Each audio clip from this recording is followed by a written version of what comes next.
السلام علیکم ورحمۃ اللہ وبرکاتہ۔ اللہ سے دعا کرتے ہیں کہ آپ لوگ خیریت سے ہوں گی۔ صرف ایک عمل کر لو، قضا نماز ماں۔ اور جمعۃ الوداع میں یہ پڑھنے کا جو معاملہ آتا ہے، اسی سے ریلیٹڈ انجینئر محمد علی مرزا سے یہ سوال ہوا ہے، جو قضائے عمری نماز ہے وہ کہاں تک درست ہے کہ آپ اگر 4 رکعت نماز نفل کا جمعۃ الوداع کے بعد پڑھتے ہیں تو آپ کی قضائے عمری کی نماز ہو جائے گی۔ تو اسی ٹاپک پر جو ہے انجینئر محمد علی مرزا نے اپنی رائے دی ہے، اور انہوں نے بتایا ہے اس معاملے کا کہ کیا صحیح ہے۔ تو اس ویڈیو کو آپ دیکھیں، اور اللہ سے ہم سب یہی دعا کریں کہ اللہ ہماری جو بھی نمازیں فوت ہوئی ہے اور جو ہم بھول چکے ہیں تو اس سے معاف کر دے، اور آگے کوشش کریں کہ ہماری نمازیں قضا نہ ہو، ہماری نمازیں فوت نہ ہو، کیونکہ نماز جو ہے ہمارے لیے فرض ہے۔ ہم تمام مسلمانوں کے لیے جو ہے یہ فرض کیا گیا ہے۔ تو زیادہ سے زیادہ آپ لوگ کوشش کریں کہ وقت پر نماز ادا کریں اور اپنی نمازیں فوت نہ ہونے دیں۔ اور رمضان المبارک کا مہینہ چل رہا ہے، زیادہ سے زیادہ آپ روزے کی حفاظت کریں، نماز کی تلاوت کریں، قرآن کی تلاوت کریں، اور غریبوں، یتیموں، محتاجوں کی مدد کریں۔ صدقہ، زکوٰۃ، فطرہ جو بھی ہو سکے، آپ کا جو بھی مال ہے جس طریقے سے آپ نکال سکیں، کوشش کریں کہ زیادہ سے زیادہ اپنے جو رشتہ دار ہیں اور جو پڑوس ہیں ان کو پہلے ان کا حق بنتا ہے انہیں آپ دیں، باقی اور بھی لوگ جو بھی ہیں ان کو آپ دیں۔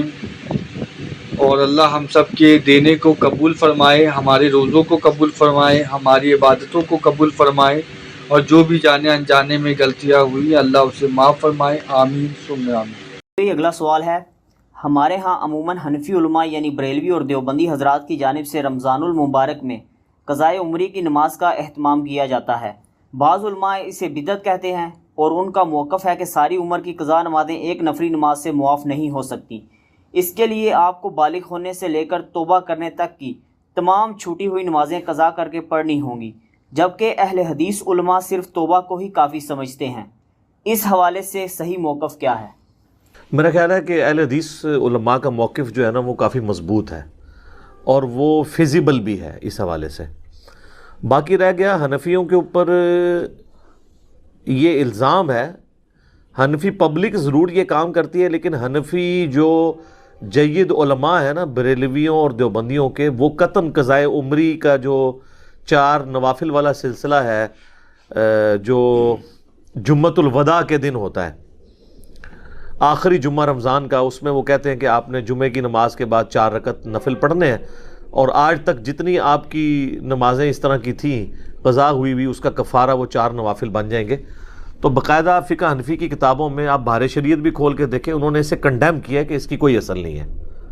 یہ الگ بات ہے کہ وہ کہتے ہیں کہ اس کی اصل نہیں ہے، لیکن اصل جو قضائے عمری ان کے نزدیک یہ ہے کہ بالغ ہونے سے لے کر نمازیں شروع کرنے تک، یعنی توبہ کرنے تک، اس دوران جتنی بھی آپ کی نمازیں 5 سال کی، 10 سال یا 20، 25، 30، 40 سال کی بھی چھوٹی ہیں، وہ ایک ایک کر کے ان کے سب کے فرائض آپ کو ادا کرنے ہوں گے، اور جب تک وہ روزانہ کے حساب سے آپ 17 رکھتے ہیں ان کے نزدیک آپ ادا نہیں کریں گے، بلکہ وہ 3 وتر بھی اس میں شامل کر کے 20 رکھتے کہتے ہیں روز کی، یعنی 2 فجر، 4 ظہر، 4 عصر، 3 مغرب، 4 عشاء، یہ 17 ہوگی، اور 3 وتر وہ کہتے ہیں یہ 20 رکھتے ہیں۔ جب تک آپ روزانہ کے اعتبار سے وہ پوری گنتی پوری نہیں کریں گے، اللہ تعالیٰ کی بارگاہ میں آپ کا چھٹکارا نہیں ہوگا نمازوں کے حوالے سے۔ یہ ان کا موقف ہے، اسی کو وہ قضائے عمری بھی کہتے ہیں۔ تو یہ ایک بہت ایکسٹریم میرا خیال ہے انہوں نے ایک سٹانس لیا ہے، اور یہ سٹانس اگر آپ کسی کو بتائیں گے تو ظاہر ہے وہ تو اس تصور سے ہی کام اٹھے گا۔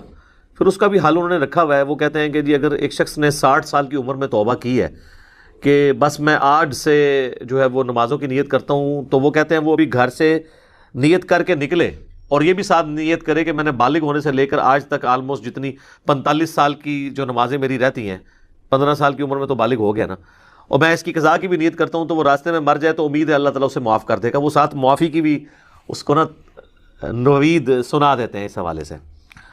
لیکن یہ خود ذہنی طور پہ بہت ٹارچر کرنے والی بات ہے کسی کو. وہ کہتے ہیں دیکھیں جی فرض جو ہے نا جب تک آپ اس کی ادائیگی نہیں کریں گے وہ ادا نہیں ہوگا.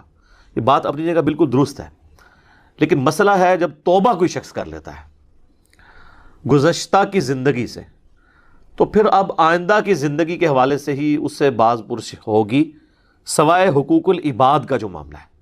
میں یہ نہیں کہہ رہا کہ اگر کسی نے جوانی میں کسی کی ناحق جائیداد دبا لی ہے تو بس توبہ سے معاف ہو جائے گی، نہیں. جو حقوق العباد کا معاملہ ہے وہ سارے کے سارے حقوق اسے پورے کرنے ہوں گے. وہ تو بڑی سخت حدیث ہے صحیح مسلم کے اندر. اللہ کے محبوب صلی اللہ علیہ وآلہ وسلم نے صحابہ کرام سے پوچھا کہ جانتے ہو کہ مفلس کون ہے؟ تو صحابہ نے عرض کی کہ ہم تو مفلس اسی کو سمجھتے ہیں جس کے پاس دنیا کا متاع مال دولت وغیرہ نہ ہو. تو نبی صلی اللہ علیہ وآلہ وسلم نے فرمایا میری امت کا مفلس وہ ہے جو قیامت والے دن ڈھیروں ڈھیر نیکیاں لے کر آیا پہاڑوں کے برابر، جس میں حج عمرے اور نمازوں کی نیکیاں بھی تھیں، لیکن اس حال میں اللہ کے حضور پیش ہوا کہ دنیا میں اس نے کسی کو مارا ہوا، کسی کا خون بہایا، کسی کو ڈرایا اور دھمکایا ناحق. تو وہ لوگ قیامت والے دن آ کر اللہ تعالیٰ سے کہیں گے کہ آج ہمیں بدلہ چاہیے. اب آخرت کی زندگی کی جو کرنسی ہے وہ تو نیکیاں ہیں، نوٹ تو ہے نہیں ہے، اور معافی تلافی بھی زبانی کلامی ہو نہیں سکتی. تو اللہ تعالیٰ فرمائے گا کہ اب اس کا حل یہ ہے کہ اس شخص کی نیکیاں تمہارے نام اعمال میں ڈالی جائیں گی، تب بدلہ اترے گا. تو وہ ایک ایک کر کے اس سے نیکیاں لینی شروع کریں گے حتیٰ کہ اس کا نام اعمال خالی ہو جائے گا. وَلِعَوْذُ بِاللَّهِ تعالیٰ. یہ مولانا شریف نہیں، صحیح مسلم شریف ہے. پھر ابھی بھی کچھ لوگ باقی ہوں گے جنہوں نے جو ہے وہ اپنا بدلہ لینا ہوگا. تو اللہ تعالیٰ فرمائے گا کہ اس کی نیکیاں تو ختم ہو گئی ہیں، اب ریورس ریئیکشن شروع کرتے ہیں کہ جن لوگوں نے اس سے بدلہ لینا ہے نا وہ اپنے گناہ اس کے نامہ مال میں ڈالنا شروع کر دیں، حتیٰ کہ الٹیمیٹلی اسے جہنم کا حکم ہو جائے گا. اور کئی لوگ اس کی نیکیاں لے کر جو دنیا میں زیادتیاں کی ہوئی ہوں گی لوگوں کے ساتھ اس نے، وہ تو بچ جائیں گے، اور اس کی ساری نمازیں حج زکوٰۃ اور بڑی بڑی نیکیاں وہ تو اس سے جاتی رہیں گی. یہ حقوق العباد کا معاملہ بڑا سخت ہے. البتہ جہاں تک حقوق اللہ کا تعلق ہے اس میں اللہ تعالیٰ نے معافی والا معاملہ کیا ہوا ہے. صحیح مسلم میں حدیث ہے، اللہ کے محبوب صلی اللہ علیہ وآلہ وسلم نے فرمایا کہ ایمان لانا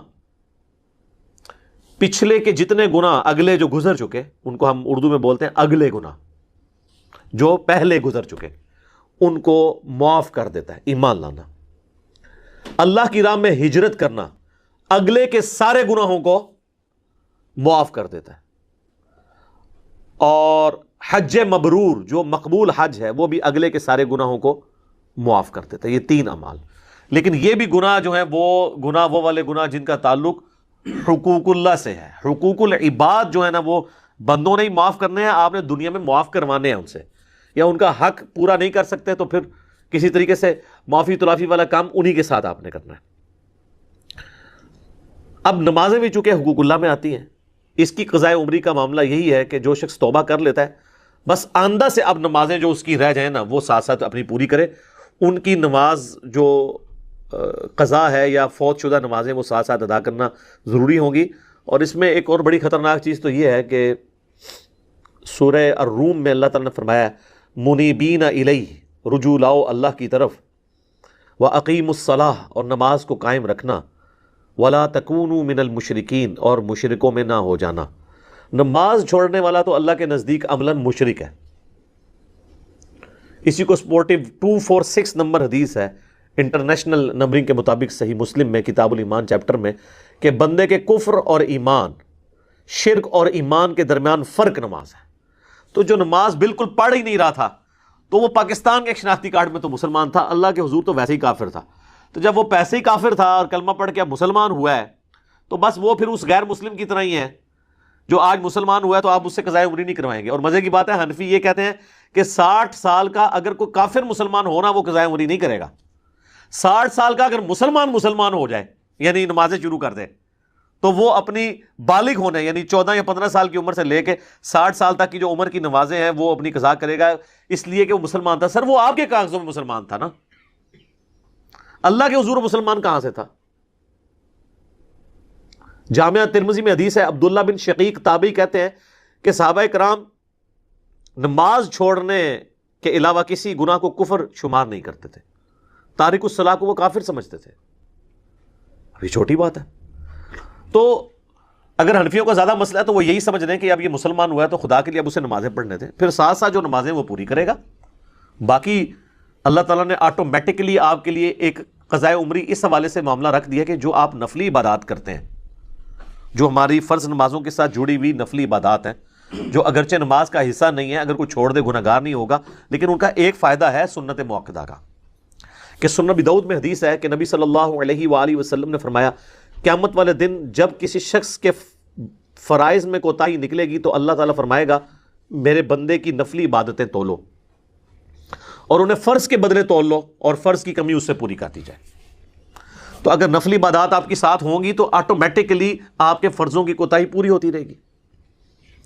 اور وہ 12 رکھتے ہیں تو اللہ تعالیٰ نے سنت مؤکدہ کے طور پہ ہمارے ساتھ رکھ دی ہیں، جو بخاری اور مسلم دونوں میں حدیث ہے کہ اللہ کے محبوب صلی اللہ علیہ وآلہ وسلم یہ 12 رکعتیں پڑھا کرتے تھے، 4 ظہر سے پہلے، 2 ظہر کے بعد، 2 مغرب کے بعد، 2 عشاء کے بعد اور 2 فجر سے پہلے، اور 3 وتر الگ سے سنت ہے. ٹھیک ہے جی، وہ آپ پڑھیں.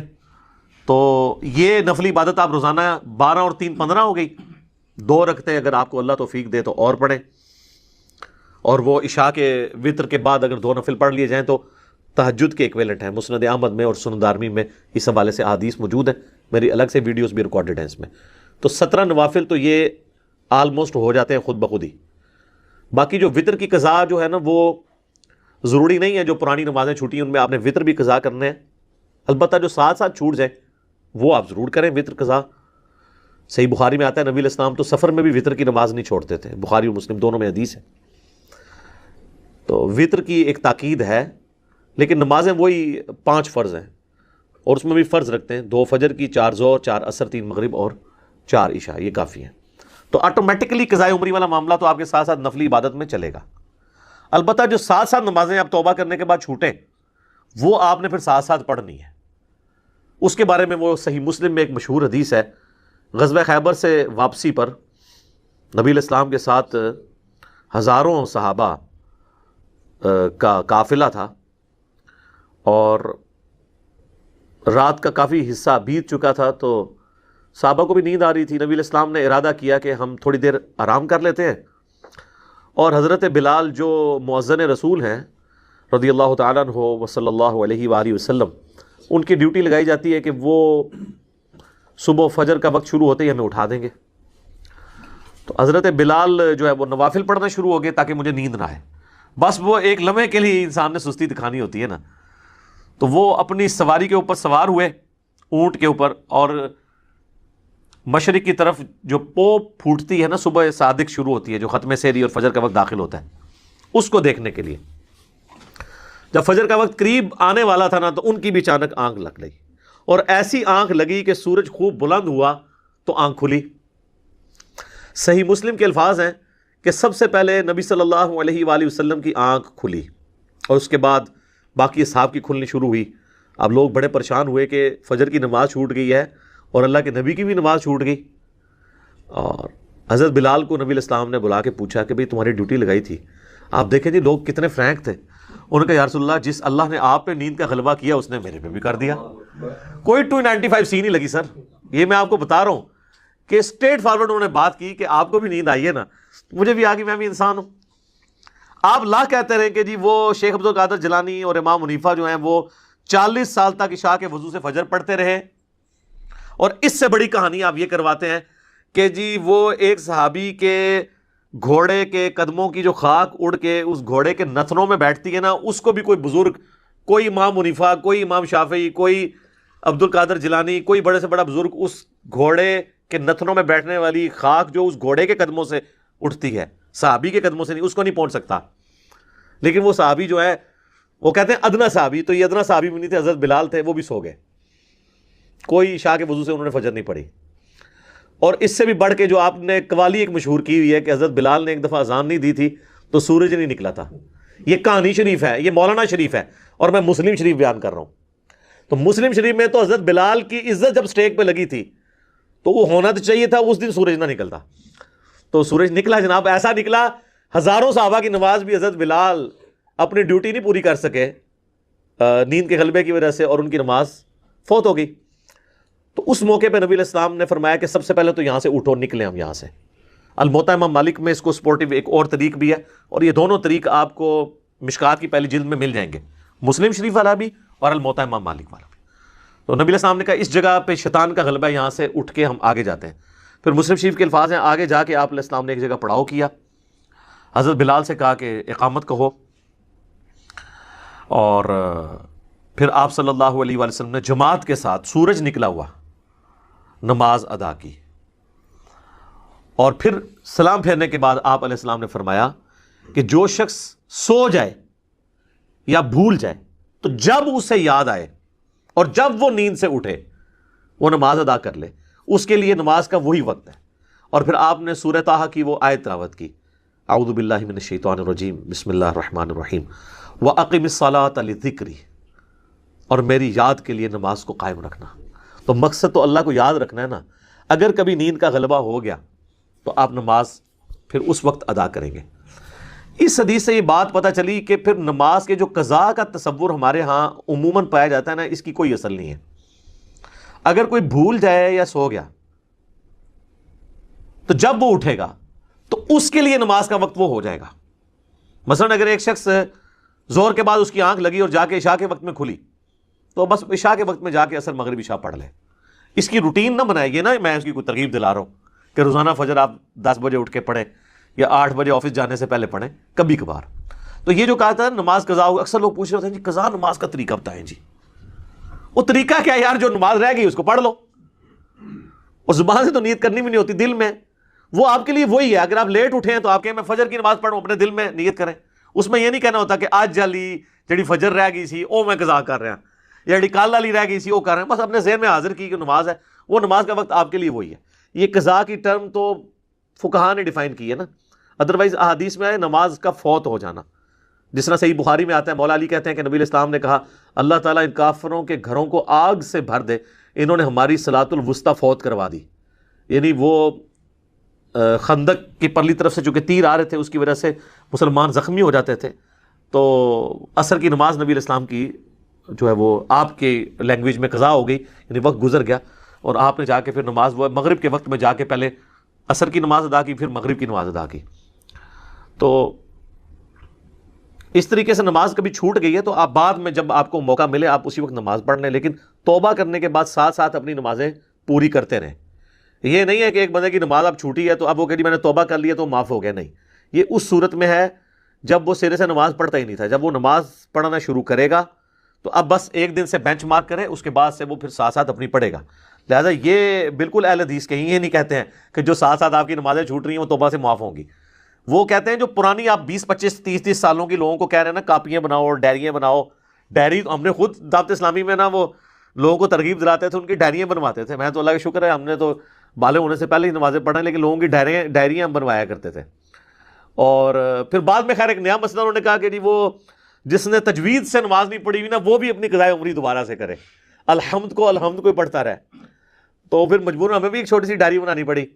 حالانکہ یہ بھی کوئی ایشو نہیں ہے، اگر کوئی نماز پڑھتا رہے اس وقت اس کو عربی اس کی پروننسیشن درست نہیں تھی تو جب ٹھیک ہوگی بس اس وقت سے وہ آگے معاملات کو لے کے چلنا شروع کر دے، کوئی اتنا بڑا ایشو نہیں ہے. اس کو ہنگامہ کھڑے کرنے کی ضرورت نہیں ہے. تو قضائے عمری کا کانسیپٹ جو ہمارے معاشرے میں رواج پکڑ گیا ہے، ایک تو اتنا بیہودہ ہے کہ اسے بریلوی دیوبندی بھی نہیں مانتے، وہ جمعۃ الوداع کے دن جو 4 رکعتیں پڑھی جاتی ہیں.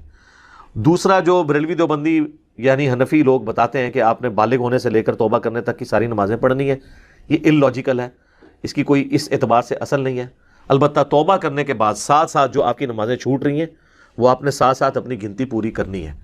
اور جب نماز ایک دفعہ آپ کا وقت چھوٹ گیا تو پھر سنت کی قضا کرنے کی ضرورت نہیں. اگر آپ پڑھنا چاہتے ہیں ضرور پڑھیں، فرض خالی پڑھ لینا ہی کافی، عام حالت میں بھی فرض پڑھ لینا کافی ہے.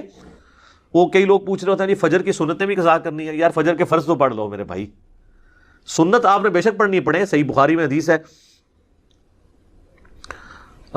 صحیح بخاری میں بھی ہے، صحیح مسلم میں بھی، کہ نبی صلی اللہ علیہ وآلہ وسلم کی ایک دفعہ 2 رکعتیں رہ گئی تھیں سنت جو نفلی نماز ہے سنت موقدہ ظہر کے بعد والی، تو آپ نے عصر کے بعد ان 2 رکعتوں کو پڑھا، تو سنت بھی آپ وقت گزر گئے تو آپ پڑھ سکتے ہیں۔ یہ 12 سنت موقدہ دن رات میں پوری کرنی ہے، جو صحیح مسلم میں حدیث ہے کہ اللہ تعالیٰ جنت میں محل دے گا جو دن رات میں فرض کے علاوہ 12 رکعتیں پڑھے گا، اور وہ بخاری مسلم دونوں میں آئی ہیں، 4 زور سے پہلے، 2 زور کے بعد، 2 مغرب کے بعد، 2 عشاء کے بعد، 2 فجر سے پہلے۔ اور یہ حدیث اتنی رکت انگیز ہے صحیح مسلم کے اندر، وہ یہ حدیث جو شخص بیان کرتا ہے نا وہ اپنے نزع کے عالم میں بیان کرتا ہے، اور اس خوشی کے ساتھ کہ میں اب اللہ کے پاس جا رہا ہوں تو جنت میں ایک محل میرا انتظار کر رہا ہوگا، کیونکہ میں نے 12 رکعتیں اپنی زندگی میں نہیں چھوڑی۔ وہ نزع کے عالم میں تبا تابی جو ہے نا، وہ تبا تابی کو یہ حدیث سناتے ہیں، اور کہ اللہ کے نبی علیہ السلام نے فرمایا کہ جو 12 رکعتیں پڑھے گا تو اسے اللہ جنت میں محل دے گا، اور وہ پھر کہتے ہیں جب سے میں نے اس شخص سے یہ حدیث سنی ہے نا میں نے 12 رکعتیں نہیں چھوڑی، ٹھیک ہے۔ پھر وہ جو تبا تابی ہے نا وہ کہتا ہے جب سے میں نے وہ تابی سے سنی ہے میں نے یہ رکعتیں نہیں چھوڑی۔ اس طرح اوپر چین کرتے کرتے سیدہ ام حبیبہ ہماری ماں جو ہیں ام المومنین، اب وہ کہتی ہے میں نے اپنی زندگی پوری میں یہ رکعتیں نہیں چھوڑی جب سے میں نے رسول اللہ سے سنا۔ اور ام حبیبہ سے جو سننے والا تابعی ہے ان کا بھائی چھوٹا، وہ بھی کہتا ہے جب سے میں نے ام حبیبہ سے سنا میں نے یہ رکعتیں نہیں چھوڑی۔ ان سے آگے جو تبع تابعی سنتا ہے وہ کہتا ہے جب سے میں نے ام حبیبہ کے بھائی تابعی سے یہ حدیث سنی ہے میں نے یہ 12 رکعتیں نہیں چھوڑی ہیں، اور وہ 12 رکعتیں ہیں 4 زور سے پہلے، 2 زور کے بعد، 2 مغرب کے بعد، 2 عشاء کے بعد، 2 فجر سے پہلے۔ تو قضائے عمری کا آپ کے پاس جو یہ برڈن ہے اس کو اپنے آپ ذہن سے اتاریں، نماز جو ساتھ ساتھ ہے وہ پڑھتے جائیں۔ وطر کے بارے میں بھی آیا ابو داؤد ترمذی میں، نبی علیہ السلام نے فرمایا کہ جو شخص وطر کی رات کو نماز نہ پڑھ سکے، سو گیا، بھول گیا، تو صبح کے وقت وہ پڑھ لے، ٹھیک ہے۔ تو یعنی صبح سے مراد میں تہجد نہیں کہہ رہا، وہ تو افضل ہے، یعنی فجر کے بعد بھی وہ پڑھ سکتا ہے اگر اس کا ٹائم رہ گیا، ویسے وہ رات کو پڑھ لے، عشاء کے وقت میں بھی جا کے پڑھ سکتا ہے۔ اور اس میں کوئی نہیں ہے کہ لوگ کہتے ہیں وہ جناب آج کی فجر چھوٹی ہے تو آج ہی وہ پڑھنی ہوگی، بہتر تو ہے آپ زور سے پہلے اسے پڑھ لیں، لیکن نہیں پڑھی گئی عشاء کے وقت پڑھ لیں۔ اس طریقے سے سنت موقدہ دن کے وقت کوئی چھوٹ گئی ہیں رات کو عشاء کے وقت ساری پوری کر لیں 12 رکعتیں، تاکہ وہ اس میں الفاظ ہیں دن رات میں جو 12 رکعتیں قائم رکھے گا۔ تو اگر رہ گئی ہیں تو نبی علیہ السلام کی بھی تو رہ گئی تھی، آپ نے بھی اس کو جگہ سے ہٹا کے پڑھ لیا تو 12 کی گنتی آپ نے پوری کی۔ اس طرح اگر آج ہی فجر رہ گئی نہیں یاد رہی کل پڑھ لیں، اور وہ پھر کئی لوگوں نے بھی مشہور کیا ہوا ہے کہ اگلے دن وہ پھر فجر کے ساتھ وہ فجر پڑھنی ہے، وہ سر جس ٹائم مرضی پڑھیں۔ اور یہ نمازیں تو وہ ہیں جو آپ فجر اور عصر کے بعد بھی پڑھ سکتے ہیں، جن اوقات میں بخاری مسلم میں حدیث ہے کہ آپ کوئی نماز نہیں پڑھ سکتے لیکن قضا نماز آپ اس وقت بھی پڑھ سکتے ہیں، فجر کے فرض کے بعد بھی اور عصر کے فرض کے بعد بھی۔ یعنی عموماً اس چیز کو پسند نہیں کیا گیا کہ اس اوقات میں اور کوئی نماز پڑھی جائے، لیکن قضا نماز کے لیے آپ کوئی بھی وقت سوائے وہ 3 مکروہ اوقات ہیں، سورج نکلتے وقت جب وہ سورج کی وہ ٹکیا باہر آ رہی ہو، یعنی وہ گول ٹکیا اس کی، اور جب غروب ہو رہی ہو، اور جب سینٹر میں ہو۔ اس پہ الگ سے میری ویڈیو ریکارڈ ہے نمازوں کے مکروہ اوقات، وہ آپ دیکھ سکتے ہیں۔ اس کے علاوہ آپ کسی بھی وقت میں قضا نماز پڑھ سکتے ہیں۔ تو آج کی اس حوالے سے گفتگو کا کنکلوژن یہ ہوا کہ قضائے عمری کوئی چیز نہیں ہے، پرانی جو زندگی میں قضا نمازیں ہوئیں اللہ سے توبہ کریں، معافی کی امید ہے، ٹینشن نہ لیں، آٹومیٹکلی نفلی عبادات آپ کی اس غلطی کا کفارہ بھی بنتے جائیں گے اگر آپ کو زیادہ ٹینشن ہے، ادروائز توبہ بھی کافی ہے۔ اور جو توبہ کرنے کے بعد ساتھ ساتھ نمازیں قضا ہوتی ہیں وہ کرنا ضروری ہے، وہ کوئی نہیں کہتا کہ جس کو بھی آپ اللہ تعالیٰ سے ڈھیری بناتے جائیں، وہ معاف نہیں ہوں گی جب تک آپ نہیں پڑھیں گے۔ باقی جو پرانی کئی سالوں کی ہیں وہ ظاہر کون حساب رکھ کے کرے، اس طریقے سے کہتے ہیں قضائے عمری کے روزے بھی ہوتے ہیں، نمازہ نہیں صرف، وہ روزے بھی کہتے ہیں، اور زکوٰۃ بھی بتاتے ہیں۔ اب زکوٰۃ تو پھر بھی چلو بندہ نکال سکتا ہے، اس کے لیے کوئی ایفرٹ پٹ نہیں کرنی ہے، ایک نیت ہی کرنی ہے اپنے مال میں سے پیسہ نکالنے کی۔ لیکن روزے اگر کسی کو 10 سال کے یا 15 20 25 سال کے رکھنے پڑ جائیں، وہ تو ایک رمضان کے روزے رکھنا ماحول میں رکھے جاتے ہیں، ادروائز تو ایک نفلی روزہ رکھنا بھی مشکل ہو جاتا ہے۔ تو بس ٹھیک ہے، توبہ کیا، اللہ سے امید ہے اللہ تعالیٰ معاف کرے گا۔ اب آگے معاملات کو لے کے چلے۔